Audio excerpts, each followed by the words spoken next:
कक्षा 10वीं की छात्रा है। हमारे स्कूल का नाम पीएमसी शासकीय उच्चतर माध्यमिक विद्यालय है। आज संविधान दिवस पर महिलाओं की आज़ादी के प्रति छोटा सा नाटक प्रस्तुत करने जा रहे हैं। इसमें जो भी गलती हो छोटी बालिका इस बात का क्षमा करें।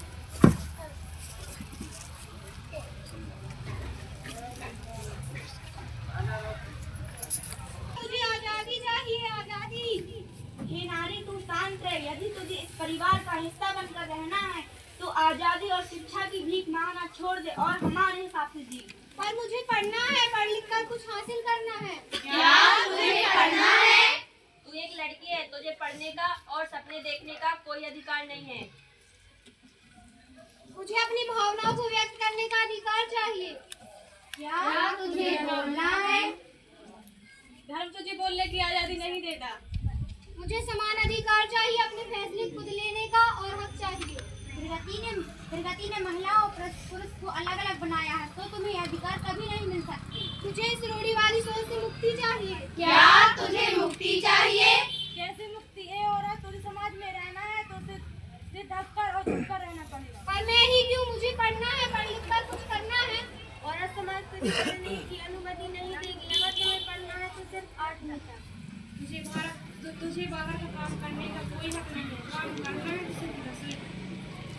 तुम्हें बोलने का हक नहीं है, और अगर बोलना चाहते हो तो सिर्फ इतना जितना कि हम कहें। पढ़ नहीं सकती, बोल नहीं सकती, बाहर के काम नहीं कर सकती।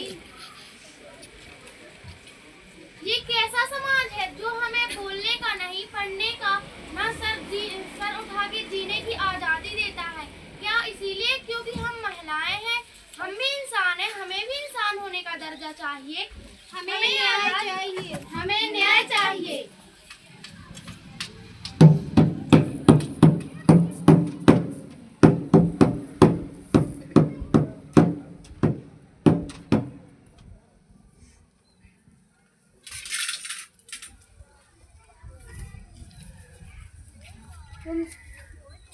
तुम यहाँ क्या कर रही हो? तुम यहाँ क्या कर रही हो? जहाँ जहाँ शोषण, अत्याचार, भ्रष्टाचार होगा वहाँ वहाँ मैं हूँगी। क्या तुम हम सबसे ऊपर हो? क्या तुम हम सबसे ऊपर हो? हाँ, मैं धर्म, संस्कृति, समाज सबसे ऊपर हूँ। हे नारी, उठ जाओ। तुम कौन हो?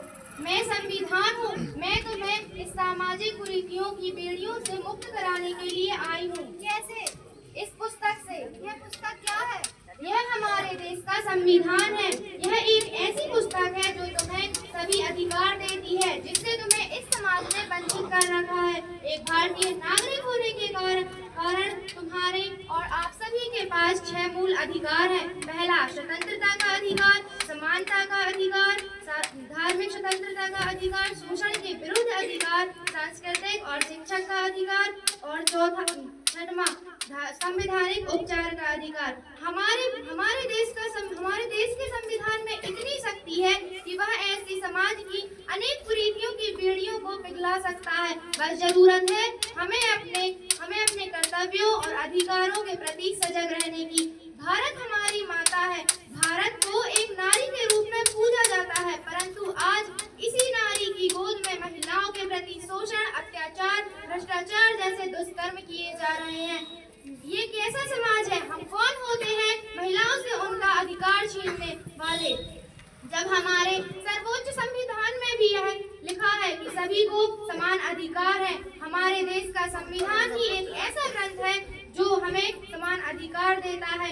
आज देश में जाने कितने ऐसे लोग हैं जिन्हें अपने कर्तव्यों और अधिकारों के प्रति सजग नहीं है। हमारा सर्वोच्च संविधान कहता है कि हमें भेदभाव, जाति, संपदा जैसे से ऊपर उठकर एक सर्वोच्च समाज का निर्माण करने की नींव है। हमें अपने कर्तव्यों और अधिकारों के प्रति न केवल स्वयं सजग रहना है, बल्कि सभी को सजग बनाना है। तो आइए आप सभी हमारे साथ एक संकल्प लीजिए कि हम अपने अधिकारों और कर्तव्यों के प्रति स्वयं सजग रहने के साथ साथ सभी को सजग बनाएंगे। और एक बार फिर संविधान की इस प्रस्तावना को हमारे साथ दोहराइए।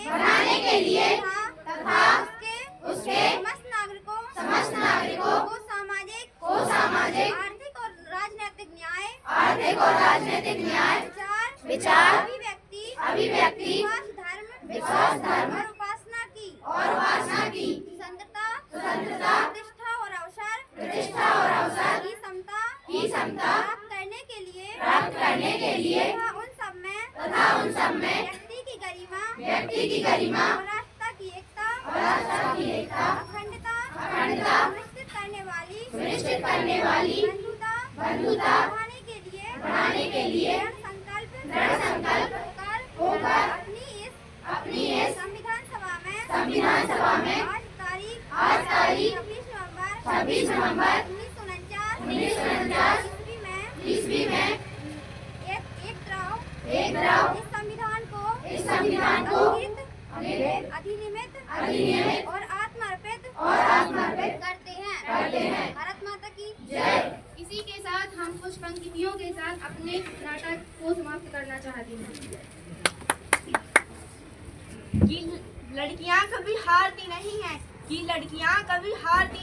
उन्हें हराया जाता है कि लोग क्या कहेंगे, बस यही कहकर उन्हें चुप कराया जाता है। धन्यवाद। जय भीम, जय भारत।